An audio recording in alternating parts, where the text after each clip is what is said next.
नमस्कार प्यारे बच्चों, कैसे हैं आप। ईश्वर से आपकी कुशलता की कामना करता हूं। आज हम जिस पाठ को पढ़ने जा रहे हैं उसका नाम है हार की जीत। पाठ को सुनकर के मन में सवाल उठ रहा होगा कि हार की जीत कैसे हो सकती है, और स्वाभाविक भी है कि हार की जीत कैसे होगी। तो जब हम आगे पाठ को पढ़ेंगे तो आपको स्वतः ही पता चल जाएगा कि हार की जीत कैसे होती है। तो पाठ शुरू करने से पहले आपसे अनुरोध है कि अगर चैनल सब्सक्राइब नहीं किया है तो सब्सक्राइब करें, दोस्तों के साथ साझा करें और नोटिफिकेशन के लिए बेल आइकन को भी दबा दें। तो चलिए शुरू करते हैं। तो सबसे पहले हम कहानी का जो केंद्रीय भाव है, कहने का मतलब कहानी में क्या बताया गया है, आपका हार की जीत का जवाब यही लग जाएगा, है ना। तो क्या बताया गया है कहानी में। इस कहानी का हार की जीत कहानी का उद्देश्य बतलाना है कि यदि स्वार्थ की चिंता नहीं करके परहित या मानव कल्याण के भाव से आचरण किया जाए तो दुष्ट व्यक्ति में भी मानवता की भावना उत्पन्न हो सकती है। इसमें एक खड़क सिंह नाम का प्रसिद्ध डाकू है। वो बाबा भारती के घोड़े को प्राप्त करना चाहता था, लेकिन वो खुद ही जो है घोड़े को तो प्राप्त कर लिया, लेकिन खुद जो है बाद में उसका पश्चाताप हुआ उसे और वो बदल गया, है ना। तो लेखक के बारे में हम पढ़ेंगे। लेखक कौन है, लेखक परिचय। यह कहानी हिंदी की प्रसिद्ध कहानियों में से एक है और इसके जो लेखक है वो है सुदर्शन। सुदर्शन का वास्तविक नाम बद्रीनाथ भट्ट था। क्या था सुदर्शन का वास्तविक नाम? बद्रीनाथ भट्ट। और उन्होंने पहली कहानी तब लिखी जब ये आप ही की तरह छठी कक्षा में पढ़ते थे। जब वो आपके बराबर के थे तब तो वो कहानी लिख चुके थे। सुदर्शन ने कहानियों के अतिरिक्त कविताएं, लेख, नाटक और उपन्यास भी लिखे। इसके अलावा उन्होंने अनेक फिल्मों में पटकथा और गीत भी लिखे। इनका जन्म 1896 में हुआ था और 1983 में इनका निधन हो गया। तो पाठ प्रवेश करते हैं। पाठ में तीन पात्र हैं। एक आपका बाबा भारती, दूसरे आपके बाबा भारती का घोड़ा सुल्तान और तीसरा पात्र है डाकू खड़क सिंह। इन्हीं तीनों के इर्द गिर्द ये कहानी घूमती है। तो शुरू करते हैं, चलिए। हार की जीत। माँ को अपने बेटे और किसान को अपने लहलहाते खेत देखकर जो आनंद आता है, वही आनंद बाबा भारती को अपना घोड़ा देखकर आता था। भगवत भजन से जो समय बचता वह घोड़े को अर्पण हो जाता। वह घोड़ा बहुत सुंदर था, बड़ा बलवान, और उसके जोड़ का घोड़ा सारे इलाके में न था। मतलब बाबा के पास एक घोड़ा था, तो उस घोड़े को वो इस तरह देखभाल करता था उसकी, जिस तरीके से एक माँ अपने बेटे की देखभाल करती है, एक किसान अपने लहलाते हुए खेतों की देखभाल करता है। घोड़ा भी बहुत सुंदर था, बहुत बलवान था। बाबा भारती उसे सुल्तान कहकर पुकारते। तो क्या कहकर पुकारते बाबा भारती अपने घोड़े को? सुल्तान। अपने हाथ से खरहरा करते, खुद दाना उसको खिलाते और देख देख कर प्रसन्न होते। उन्होंने रुपया, माल, असबाब, जमीन आदि अपना सब कुछ छोड़ दिया था। यहाँ तक कि उन्हें नगर के जीवन से भी घृणा थी। शहरों में जो जीवन लोग जीते हैं उससे भी उनको घृणा हो गई। अब गांव से बाहर एक छोटे से मंदिर में रहने भगवान का भजन करते थे और कहते कि मैं सुल्तान के बिना नहीं रह सकूंगा। तो सुल्तान कौन है? घोड़ा। तो वो क्या है? घोड़े के बिना नहीं रह सकूंगा, ऐसे कहते थे। उन्हें ऐसी भ्रांति सी हो गई थी कि वो उनके बिना नहीं रह सकेंगे, मतलब घोड़े के बिना नहीं रह सकेंगे। वे उसकी चाल पर लट्टू थे, अर्थात लट्टू का मतलब मोहित होना। वे सुल्तान की चाल पर मोहित थे। कहते ऐसे लगता है जैसे मोर घटा को देखकर नाच रहा हो। जब तक संध्या समय सुल्तान पर चढ़कर 8-10 मील का चक्कर न लगा लेते उन्हें चैन न आता। जब तक वो शाम को घोड़े के ऊपर बैठ करके सवारी करके 8-10 मील घूम नहीं लेते तब तक उनको चैन नहीं आता था। और आगे क्या है? खड़क सिंह नाम का जो डाकू था वो भी उसी इलाके का था। लोग उसका नाम सुनकर कांपते थे। होते होते सुल्तान की कीर्ति, मतलब सुल्तान की प्रसिद्धि उसके कानों तक पहुंच गई। उसका हृदय उसे देखने के लिए अधीर हो उठा। एक दिन दोपहर के समय बाबा भारती के पास पहुंचा और नमस्कार करके बैठ गया। बाबा भारती ने पूछा, खड़क सिंह क्या हाल है? खड़क सिंह ने सिर झुकाकर के उत्तर दिया, आपकी दया है। कहो इधर कैसे आ गए? सुल्तान की चाह खींच लाए। विचित्र जानवर है, देखोगे तो प्रसन्न हो जाओगे। मैंने भी बड़ी प्रशंसा सुनी है। उसका चाल तुम्हारा मन मोह लेगी। कहते हैं देखने भी बहुत सुंदर है।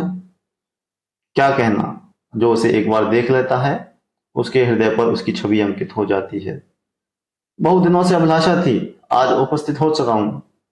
ये कौन किसके बीच में संवाद हो रहा है? बाबा भारती और डाकू खड़क सिंह के बीच। तो बाबा भारती और खड़क सिंह दोनों अस्तबल में पहुंचे। अस्तबल उसे बोला जाता है जहां पर घोड़ों को बांधा जाता है। बाबा ने घोड़ा दिखाया, बड़े घमंड से, बड़े गर्व से। खड़क सिंह ने घोड़ा देखा, बड़े अचरज से, आश्चर्य से। उसने सैकड़ों घोड़े देखे थे पहले, लेकिन ऐसा बांका, इतना अच्छा घोड़ा उसकी आंखों से कभी न गुजरा था। सोचने लगा, भाग्य की बात है, ऐसा घोड़ा खड़क सिंह के पास होना चाहिए था। इस साधु को ऐसी चीजों से क्या लाभ? कुछ देर तक आश्चर्य से चुपचाप खड़ा रहा। उसके पश्चात उसके हृदय में हलचल होने लगी। बालक को किसी अधीरता से बोला, अधीरता मतलब व्याकुलता से, कि परंतु बाबा जी इसकी चाल न देखी तो क्या? बाबा भारती भी मनुष्य ही थे।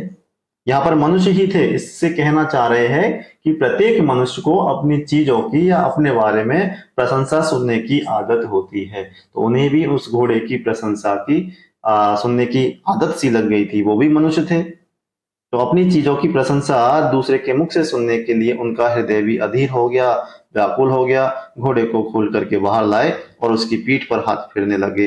एकाएक उचक करके सवार हो गए और घोड़ा हवा से बातें करने लगा। उसकी चाल को देखकर खड़क सिंह के हृदय पर सांप लौट गया। वह डाकू था, जो वस्तु उसे पसंद आ जाए उस पर वह अपना अधिकार समझता था। उसके पास बाहुबल था, अर्थात बहुत ताकत थी। और क्या था? आदमी थे, बेरहमी थी। जाते जाते उसने बाबा से कह दिया कि बाबा जी, मैं यह घोड़ा आपके पास न रहने दूंगा। बाबा डर गए। उन्हें रात को नींद नहीं आती। सारी रात अस्तबल की खलबली में कटने लगती। प्रति क्षण खड़क सिंह का भय लगा रहता, परंतु कई मास बीत गए और वह न आया। यहाँ तक कि बाबा भारती कुछ असावधान हो गए और इस भय को स्वप्न के भय की नाई मिथ्या समझने लगे। अर्थात जब उसने कहा कि मैं तुम्हारे पास घोड़े को न रहने दूंगा, तब बाबा भारती के मन में डर बैठ गया और वो रातों रात अस्तबल में काटने लगे, पहरा देने लगे। लेकिन धीरे धीरे कई महीने बाद जब वो घोड़ा नहीं लेके गया, चोरी नहीं किया, तो उनके मन से जो है भय खत्म हो गया और उन्हें लगा कि ये एक स्वप्न अर्थात सपने की तरह झूठा है। संध्या का समय था। बाबा भारती सुल्तान की पीठ पर होकर घूमने जा रहे थे। उसी समय उनकी आंखों में चमक थी, मुख पर प्रसन्नता। कभी घोड़े के शरीर को देखते, कभी उसके रंग को, और मन में फूले न समाते थे। सहसा एक ओर से आवाज आई, ओ बाबा इस कंगले की सुनते जाना। आवाज में करुणा थी। बाबा ने घोड़े को रोक लिया। देखा, एक अपाहिज वृक्ष की छाया में पड़ा करहा रहा है। कराहने का मतलब दुख, दुख में जो है तड़प रहा है। बोले, क्यों, तुम्हें क्या कष्ट है? अपाहिज ने हाथ जोड़कर कहा, बाबा मैं दुखियारा हूं, मुझ पर दया करो। रामबाला यहाँ से 3 मील है, मुझे वहां जाना है। घोड़े पर चढ़ा लो, परमात्मा भला करेगा। वहां तुम्हारा कौन है? दुर्गादत्त वैद्य का नाम आपने सुना होगा, मैं उनका सौतेला भाई हूँ। बाबा भारती ने घोड़े से उतरकर अपाहिज को घोड़े पर सवार किया और स्वयं उसकी लगाम पकड़कर धीरे धीरे चलने लगे। सहसा उन्हें एक झटका सा लगा और लगाम हाथ से छूट गई। उनके आश्चर्य का ठिकाना ना रहा जब उन्होंने देखा कि अपाहिज घोड़े की पीठ पर तन करके बैठा है और घोड़े को दौड़ाए लिए जा रहा है। उनके मुख से भय, विस्मय, निराशा से मिली हुई चीख निकल गई। वह अपाहिज डाकू खड़क सिंह था। अर्थात जो अपाहिज बन करके बाबा को दया की भीख मांग रहा था, वो कौन था? खड़क सिंह था। बाबा भारती कुछ देर तक चुप रहे। कुछ समय पश्चात कुछ निश्चय करके पूरे बल से चिल्ला करके बोले, जरा ठहर जाओ, जरा ठहर जाओ। खड़क सिंह ने यह आवाज सुनकर घोड़ा रोक दिया और उसकी गर्दन पर प्यार से हाथ फेरते हुए कहा, बाबा जी यह घोड़ा अब न दूंगा, परंतु एक बात सुनते जाओ। बाबा जी ने कहा। खड़क सिंह ठहर गया। बाबा भारती ने निकट जाकर उसकी ओर ऐसे देखा जैसे बकरा कसाई की ओर देखता और कहा, भाई बकरा कसाई की तरफ देखता है कि मेरा नंबर कटने का है, उसी तरीके से बाबा भारती ने देखा कि मेरा नंबर कटने का मतलब मेरा घोड़ा तो अब गया। और लोग जो है ऐसे अपाहिज या गरीब लोगों पर विश्वास नहीं करेंगे आज से। तो उन्होंने कहा यह घोड़ा तुम्हारा हो चुका है पहले ही, मैं तुमसे इसे वापस करने के लिए नहीं कहूंगा, परंतु खड़ग सिंह केवल एक प्रार्थना करता हूं, इसे स्वीकार कर लेना, इसे अस्वीकार मत करना, नहीं तो मेरा दिल टूट जाएगा। बाबा जी ने कौन सी जो है प्रार्थना की? बाबा जी ने तो उसने कहा आज्ञा दीजिए, मैं आपका दास हूं, केवल यह घोड़ा नहीं दूंगा, बाकी कोई काम कर दूंगा। अब घोड़े का नाम न लो, मैं तुमसे इस विषय में कुछ न कहूंगा। तो बाबा जी ने कहा कि भाई घोड़े का नाम मत लीजिए, मैं कुछ नहीं कहूंगा तुमसे घोड़े के विषय में, मेरी प्रार्थना केवल यह है कि इस घटना को किसी के सामने प्रकट न करना। क्यों नहीं करना प्रकट? खड़ग सिंह का मुंह आश्चर्य से खुला रह गया।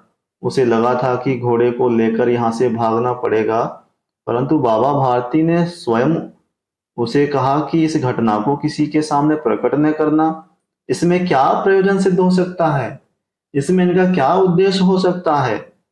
खड़ग सिंह ने बहुत सोचा, बहुत से धुनाया, परंतु कुछ भी उनके समझ नहीं आया। हार करके उसने अपनी जो बात है बाबा भारती के मुख पर नजरें गड़ा दी और बाबा भारती से उस बात को पूछा कि बाबा जी इसमें आपको क्या डर है? सुनकर बाबा भारती ने उत्तर दिया कि लोगों को यदि इस घटना का पता चला तो वे किसी गरीब पर विश्वास न करेंगे, दुनिया से विश्वास उठ जाएगा। यह कहते कहते उन्होंने सुल्तान की ओर से इस तरह मुंह मोड़ लिया जैसे उनका उससे कभी कोई संबंध ही न रहा हो।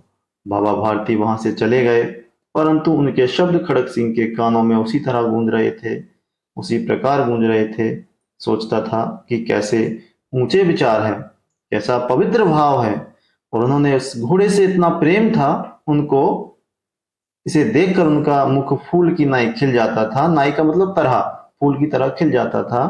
कहते थे कि इसके बिना मैं रह न सकूंगा, इसकी रखवाली में कई रात सोए नहीं, भजन भक्ति ने कर रखवाली करते रहे, परंतु आज उनके मुख पर दुख की रेखा तक न दिखाई दी, आज उनके मुख पर दुख की रेखा तक दिखाई न पड़ती थी। उन्हें केवल यह ख्याल था कि कहीं लोग गरीबों पर विश्वास न करना न छोड़ दें। तो इस तरीके से उसके मन में ये विचार चलते रहे। रात के अंधेरे में खड़ग सिंह बाबा भारती के मंदिर पहुंचा। चारों ओर सन्नाटा था, आकाश में तारे टिमटिमा रहे थे, थोड़ी दूर गांव के कुत्ते भौंक रहे थे, मंदिर के अंदर कोई शब्द सुनाई न देता। खड़ग सिंह सुल्तान की बाग पकड़े हुए था, वह धीरे धीरे अस्तबल के फाटक पर पहुंचा। फाटक खुला था। किसी समय वहां बाबा भारती स्वयं लाठी लेकर पहरा देते थे, परंतु आज उन्हें किसी चोरी किसी डाके का भय न था। क्यों नहीं था? क्योंकि उनके पास घोड़ा नहीं था। खड़ग सिंह ने आगे बढ़कर सुल्तान को उसके स्थान पर बांध दिया और बाहर निकलकर सावधानी से फाटक बंद कर दिया। इस समय उसकी आंखों में पश्चाताप के आंसू थे। अब उसकी आंखों से आंसू टपक रहे थे कि मैंने गलती की है, उस गलती का उनको पश्चाताप हो रहा था। रात्रि का तीसरा पहर बीत चुका था। चौथा पहर आरंभ होते ही बाबा भारती ने स्वयं कुटिया से बाहर निकल ठंडे जल से स्नान किया। उसके पश्चात इस प्रकार जैसे कोई स्वप्न में चल रहा हो, उनके पांव अस्तबल की ओर बढ़े, क्योंकि उनको आदत लगी हुई थी रोज अस्तबल में जाने की। परंतु फाटक पर पहुंचकर उनको अपनी भूल प्रतीत हुई, अर्थात उनको याद आया कि घोड़ा तो खड़ग सिंह ले गया, मैं उधर क्यों जा रहा हूं। साथ ही घोर निराशा पांव को मन भर का पान भारी बना दिया। पांव धीरे धीरे जो है उठने लगे। वे वहीं रुक गए। घोड़े ने अपने स्वामी के पांव की चाप को पहचान लिया और जोर से हिनहिनाया। उसकी चाल को जो है उन्होंने पहचान लिया और घोड़ा जोर से हिनहिनाने लगता है। अब बाबा भारती का जो आश्चर्य है और प्रसन्नता का ठिकाना ना रहा, वो आश्चर्य और प्रसन्नता से दौड़ते हुए अंदर घुसे और अपने घोड़े को गले से लिपटकर इस प्रकार होने लगे मानो कोई पिता बहुत दिन से बिछड़े पुत्र से मिल रहा हो। बार बार उसकी पीठ पर हाथ फेरते, बार बार उसके मुंह पर थपकियां देते और कहते थे कि अब कोई गरीबों की सहायता से मुंह ना मोड़ेगा। तो थोड़ी देर के बाद जब वह अस्तबल से बाहर निकले तो उनकी आंखों से आंसू बह रहे थे और ये आंसू उसी भूमि पर ठीक उसी जगह गिरे थे जहां बाहर निकलने के बाद खड़ग सिंह के पश्चाताप में खड़े होकर जो आंसू निकले थे उसी जगह। तो दोनों के आंसुओं का उस भूमि की मिट्टी पर परस्पर मेल हो गया। तो अब आपको समझ आ गया होगा कि हार की जीत कैसे हुई। हार उन्होंने स्वीकार कर ली, लेकिन एक उनकी बात की आप किसी को इस बात को मत बताना, घटना को मत बताना, नहीं तो लोग गरीबों की, असहायों की सहायता से मुंह मोड़ लेंगे। इस बात से खड़ग सिंह को पश्चाताप हुआ और उनके भाव और मन के विचार, उनके परोपकार की भावना को ध्यान में रखकर वो वापस उस घोड़े को लौटा गए। तो इसलिए जो है हार की जीत इस पाठ का नाम है और ऐसे हार की जीत हुई थी। चलो कठिन शब्दार्थ या कहानी का निष्कर्ष देख लीजिए। हार की जीत कहानी का मूल भाव यही है कि जल कल्याण की भावना से किया गया कोई भी कार्य बहुत प्रभावशाली होता है। यदि कोई व्यक्ति निस्वार्थ स्वार्थ की भावना से ऊपर उठकर लोकहित के भाव से आचरण करने लगता है तो दुश्मन के हृदय में भी मानवता की भावना को जगा सकता है। तो इस कहानी में भी बाबा भारती ने ऐसे ही एक कार्य को अंजाम दिया। जब घोड़ा चोरी होता है तो उन्हें घोड़े की चिंता नहीं थी, बल्कि इस बात की चिंता थी कि कोई इस धोखाधड़ी की घटना को अगर पता चल जाएगा किसी को तो वे किसी गरीब की सहायता नहीं करेंगे। तो बाबा भारती ने इस मानवहान मानवतावादी विचारों का गहरा प्रभाव डाकू खड़ग सिंह के व्यवहार पर पड़ा, उसके व्यक्तित्व पर पड़ा और उसका मन परिवर्तन हो जाता है। और जाहिर है कि मनुष्य कितना ही दुष्ट हो, कितना दुर्विचारी हो, कितना दुर्व्यवहारी हो, लेकिन कहीं ना कहीं उसके अंदर मानवीयता होती है और केवल उसकी मानवीय संवेदना को जगाने की आवश्यकता होती है। और व्यक्ति को हमेशा स्वहित की अपेक्षा अर्थात खुद के हित की अपेक्षा, स्वार्थ की अपेक्षा जनहित की चिंता होनी चाहिए, मानवतावादी दृष्टिकोण से आचरण करना चाहिए। यदि यही संदेश इस कहानी का है, यही संदेश प्रस्तुत कहानी से मिलता है कि आपके मन में आपके आचरण की शुद्धता, आपके मन की निर्मलता, आपके हृदय की विशालता, विश्व कल्याण की भावना, ये सब इस कहानी का मूल उद्देश्य है, इस मूल कहानी का जो है निष्कर्ष है।